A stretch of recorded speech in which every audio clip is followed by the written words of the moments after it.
मूर्ख बाई आहे ती, मूर्ख बाई आहे. तिला काय देशाविषयी माहिती आहे, तिला काय देशाविषयी कळतंय, तिला काय भावना आहेत. आम्ही तिच्या नवऱ्याशी बोलू. एक लक्षात घ्या, धर्मेंद्र प्रधान यांचा राजीनामा ही काय फक्त कॉक्रोच जनता पार्टीचीच मागणी नाही. धर्मेंद्र प्रधान हे पेपर फुटी प्रकरणातले मुख्य संशयित आरोपी आहेत, मुख्य आरोपी आहेत. काल देशाचे प्रधानमंत्री मोदी असं म्हणत होते की आम्ही कठोर कायदा नव्यानं करतो. जो कायदा आधी अस्तित्वात आहे, जो कायदा पेपर फुटीविरुद्ध आधी अस्तित्वात आहे ना आपल्याकडे. प्रधानमंत्र्यांची सभागृहातली भाषणं पहा, त्या कायद्याचं त्यांनी कसं समर्थन केलेलं आहे. आता नवीन कायदा तुम्ही जे आणून जे काही लोकांना मूर्ख बनवताय, ते आधी मूर्ख बनवण्याचं दुकान बंद करा, जे जंतर मंतरच्या लोकांनी बंद केलेलं आहे. प्रमुख आरोपी याच्यामध्ये जबाबदार असलेली व्यक्ती या सगळ्या पेपर फुटीला ते धर्मेंद्र प्रधान आहेत. आणि धर्मेंद्र प्रधान यांचा राजीनामा जसा जंतर मंतरवरचे आंदोलक मागतायत किंवा देशभरात जे जे मोर्चे निघत आहेत ती तरुण मुलं मागतायत, त्याचप्रमाणे या देशातला लोकसभेतला राज्यसभेतला प्रत्येक विरोधी पक्षसुद्धा मागतो. त्याच्यावरती संसदेचं दोन्ही सभागृह बंद पडत आहेत.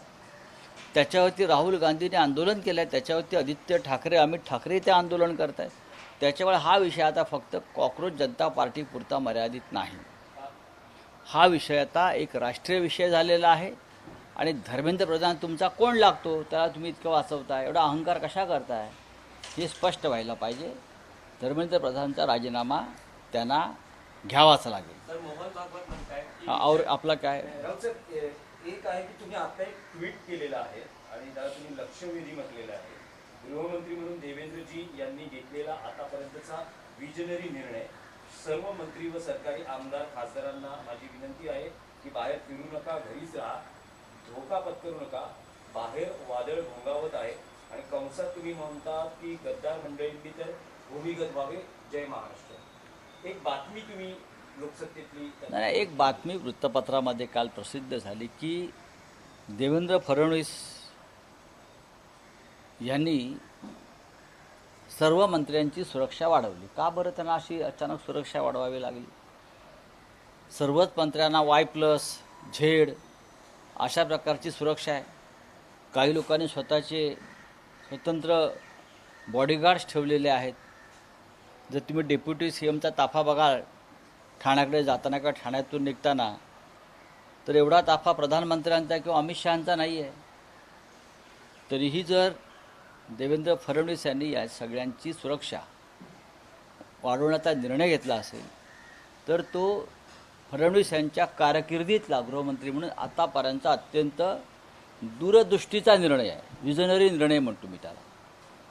कारण महाराष्ट्रातलंच नव्हे, देशातलं वातावरण अत्यंत बिघडलेलं आहे. सरकार विरोधी आहे. पदोपदी धोका आहे सरकारच्या लोकांना, मंत्र्यांना, अधिकाऱ्यांना. त्याच्यामुळे मंत्र्यांनी उगाच बाहेर फिरू नये.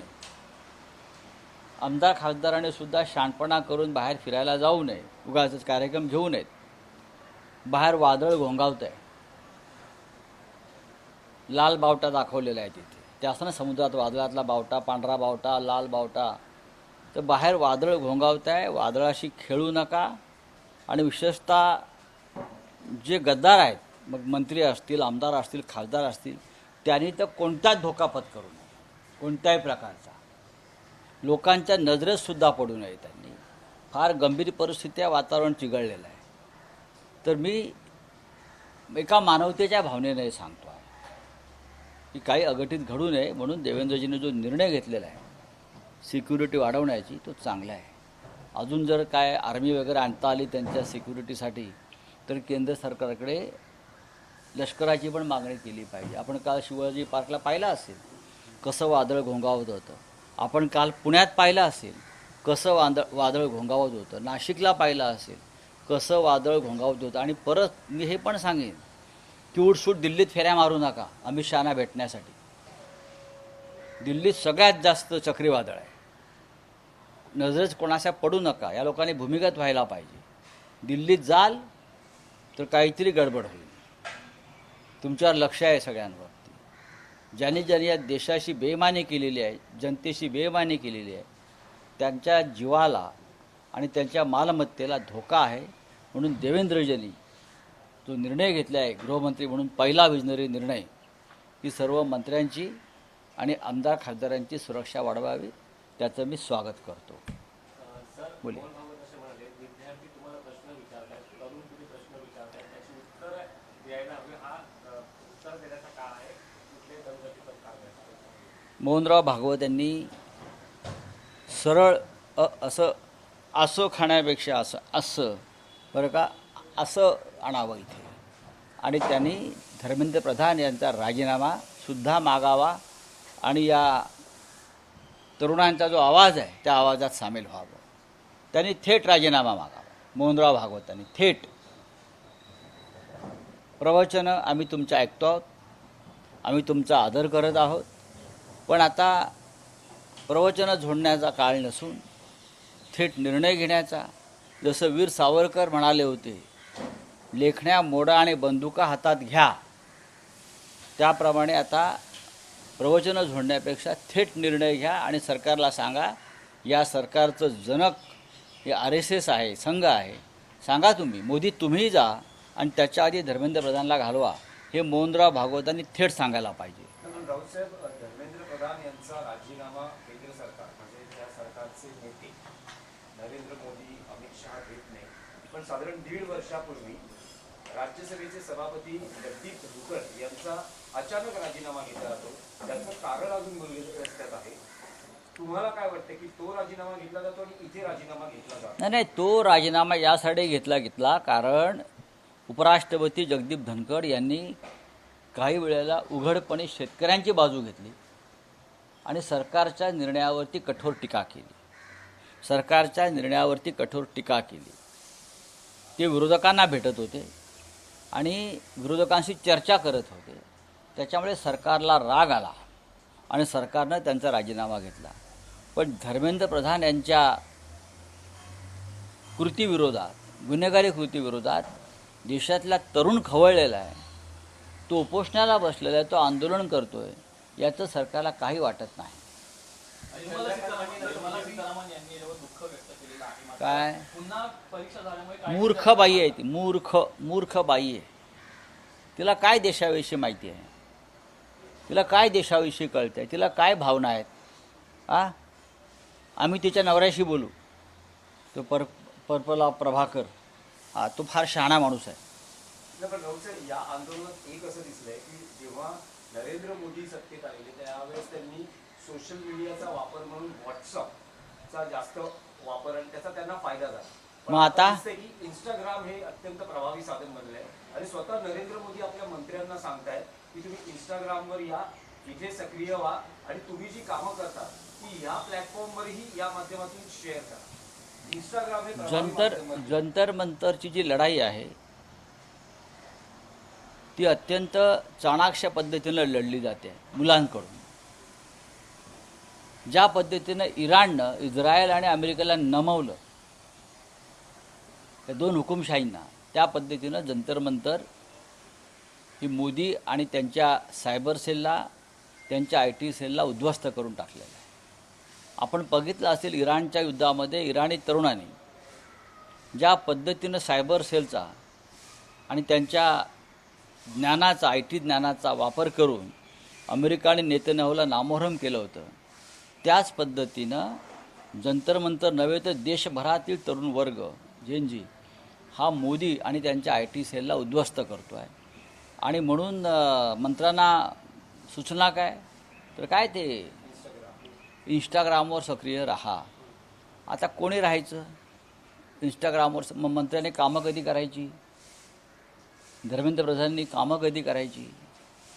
किंवा ते जे बिहारचे मंत्री आहेत माझी म्हणून, त्यांचे इंस्टाग्राम कोण चालवणार?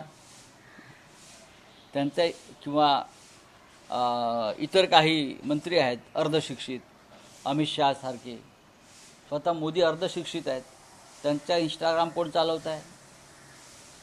बघा, हे सगळं एका भीतीतून निर्माण झालेल्या गोष्टी आहेत. पण राऊतसाहेब, एक बदल मोदींमध्ये जाणवतो आहे. आपल्या भाषणाची किंवा निवेदनाची सुरुवात मित्र या शब्दाला सुरू करणारे मोदी आता फ्रेंड्सवर आलेले आहेत. फ्रेंड्स फ्रेंड्स फ्रेंड्स फ्रेंड्स पण जंतर मंतरची पिढी त्यांची फ्रेंड्स कधीच होणार नाही. मी तुम्हाला सांगतो काय, ते गोंधळलेले आहेत. ते गोंधळले आहेत, त्यांचं आता मेंदू चालत नाही. त्यांचा चेहरा बघितला असेल तुम्ही कसा सुजलेला आहे, झोप उडाली आहे त्यांची सगळ्यांची. त्याच्यामुळे मग मित्र फ्रेंड गोंधळले आहेत. इतका गोंधळलेला प्रधानमंत्र्यानं खुर्चीवर राहू नये. देश अडचणीत येईल, त्यांच्यापासून देशाला धोका आहे. चंद्रकांत पाटील यांनी अजय विधान केलंय. जाओ, चंद्रकांत नहीं, देखिए, देश, हमारे राज्य के जो मुख्यमंत्री है देवेंद्र फडणवीस जी, वो बहुत साल से राज्य के गृहमंत्री है, लेकिन पहली बार बतौर गृहमंत्री एक विजनरी निर्णय लिया है कि राज्य के सभी जो मंत्री हैं उनकी सुरक्षा बढ़ा दी, और जो एमएलए एमपी है उनकी भी सुरक्षा बढ़ा दी है. खास करके सरकारी एमएलए और एमपी, उनको डर लगता है कि बाहर जो तूफान आया है, जेनझी का तूफान आया है, चक्रवर्ती तूफान है, उस तूफान में मंत्रियों को और एमपी एमएलए को धोखा हो सकता है. तो सुरक्षा बढ़ा दी. बहुत बड़ा निर्णय है. मैं तो मंत्रियों से और जो एमएलए एमपीज है सरकार के, उनको आह्वान करता हूँ, बिना वजह बाहर मत घूमो, लोगों के नज़र में मत आइए, चुप बैठिए घर में. लोग आपसे बहुत चिढ़ गए हैं. खास करके जो बेईमान एमपी एमएलए है, वो लोगों ने तो अंडरग्राउंड होना चाहिए, बाहर मत जाइए, बाल बच्चे के साथ रहिए. आने वाले दिनों में क्या होगा कोई बता नहीं सकता. सर, चंद्रकांत पाटील असं म्हणतात की एखाद्याला पेपर फुटला म्हणून एखाद्याला फाशी द्या असं होत नाही. मग काय करायचं? हे धर्मेंद्र प्रधानला वाचवायसाठी हे वक्तव्य आहे का? आता तुम्ही 10 वर्षाची शिक्षा ठोठावता आणि 10 कोटी रुपये दंड लावला नवीन कायद्यामध्ये ना.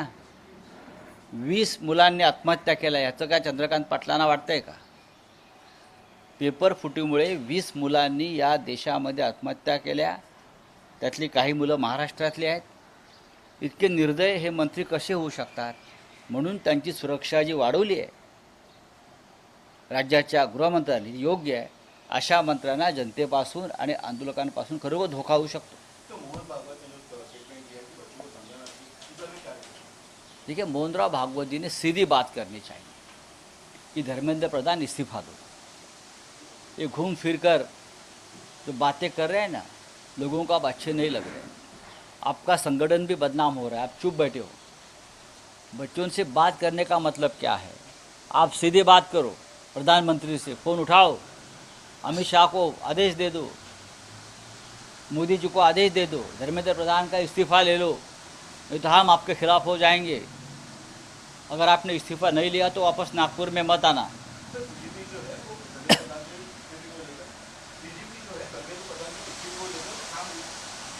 ये बात सिर्फ कॉकरोच जनता पार्टी तक सीमित नहीं है. हम सब लोग, राहुल गांधी जी के नेतृत्व में जो आंदोलन हमारा चल रहा है, राहुल जी को भी अरेस्ट किया है ना उस मामले में, हम सब धर्मेंद्र प्रधान के इस्तीफ़ा मांग रहे हैं और हम उसके ऊपर हमारी भूमिका बहुत कड़क है. सोनम वांगचुक यांची एक प्रतिक्रिया आली आहे. ते असं म्हणतात की मला डील करायचं असतं तर 26 दिवस उपाशी राहिलो असतो. मी आणि माझ्या परिवारानं काय सोचलं आहे हे मला माहिती आहे. आणि सफदरजंग रुग्णालय जेल होतं, छावणी होती. मला कोणालाही भेटू दिलं जात नाही. हे खरं आहे. आम्ही त्यांना भेटायला गेलो तेव्हा आम्हाला ते चित्र दिसलं. फक्त आमची भूमिका एवढीच आहे की तुम्ही उपोषण सोडलं, हे देशासाठी अत्यंत महत्त्वाचं आहे. पण ते जंतर मंतरला येऊन सोडायला पाहिजे होतं. आणि जे मंत्री, जे सरकार मुलांवर जुलूम करतात, त्यांच्या हातून तुम्ही उपोषण सोडणं हे काय लोकांना आवडलं नाही. बस. ते आलं उद्याच्या मोर्चावर. त्यांचं असं म्हणणं आहे की लोकशाही मोर्चा आंदोलन करण्याचा सगळ्यांना अधिकार आहे, पण आता विद्यार्थ्यांचं आंदोलन असेल किंवा हा मोर्चा असेल या माध्यमातून ठाकरे बंधू राजकारणात आपलं पुन्हा स्थान निर्माण करू. हो ठीक आहे, हो म्हणावं, त्यांना निरोप आहे, हो म्हणावं. तुम्ही काय करत होता? विद्यार्थ्यांच्या बाजूने उभं राहायचं नाही का? विद्यार्थ्यांचे बळी डोळ्याने पाहायचे. 20 लोक मेले, मुलं, तुमच्या डोळ्यामध्ये साधा अश्रूचा एक थेंब नाही, नाही प्रधानमंत्र्याचा, नाही या राज्याच्या मुख्यमंत्र्यांच्या. ज्यांच्यामुळे 20 मुलांनी आत्महत्या केली ते सगळे लोक पेपर फोडणारे देवेंद्र फडणवीस यांच्या पक्षाचे कार्यकर्ते आहेत, पदाधिकारी आहेत, लाभार्थी आहेत, ते महाराष्ट्रातले आहेत. याच्यावर देवेंद्र फडणवीस बोलत नाही आणि ह्या फायदा घेतोय, तो फायदा घेतोय, तो फायदा घेतोय. हे धंदे आता बंद करा. सरकार घाबरलं आहे, भारतीय जनता पक्षाचे पाय लटपटत आहेत, घाम फुटला आहे त्यांना ते वादळ पाहून. शांत राहा. उद्या आमचा सकाळी मोर्चा आहे, तो सर्व पक्षीय जरी असला, त्यात काँग्रेस सामील होत आहे, त्यात शेतकरी कामगार पक्ष सामील होतो आहे, त्यात डावे पक्ष सामील होत आहेत, सर्व कम्युनिस्ट पक्ष सामील होत आहेत, आणि मुख्य म्हणजे माननीय उद्धव ठाकरे आणि माननीय राज ठाकरे हे या मोर्चाचं नेतृत्व करत आहेत. उद्या एक विराट मोर्चा या देशाला पाहता येईल. हाँ, हम धीरे धीरे जो गलत फहमिया है वो दूर कर लेंगे.